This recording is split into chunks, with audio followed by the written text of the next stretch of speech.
Controversial letter written by a mother who went to Princeton. That letter aimed at young women on campus, telling them where to find the perfect husband.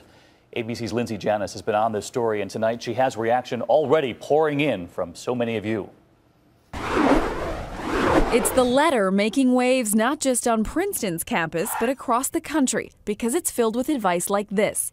Here's what nobody is telling you. Find a husband on campus before you graduate. Susan Patton, the author of the open letter to the school's newspaper, was one of the first women to graduate from the Ivy League school. It was just intended to suggest to these young women who are on campus today, keep an open mind, look around you. These are the best guys.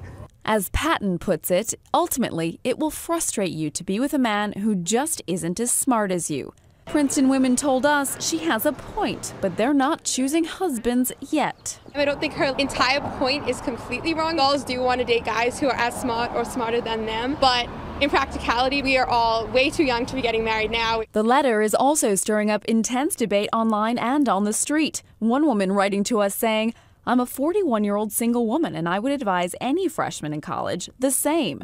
But another writes, finding a husband is not the point of going to college. As for the moms we spoke with, it does hark back to an earlier time when women were expected to be going to college to get their MRS degrees. I would have said the same thing. In fact, I did say the same thing. Of course, nobody listened to me. Well, Susan Patton didn't follow her own advice and marry a Princeton grad. She recently divorced, but David, she's thrilled that her oldest son did marry one of his Princeton classmates.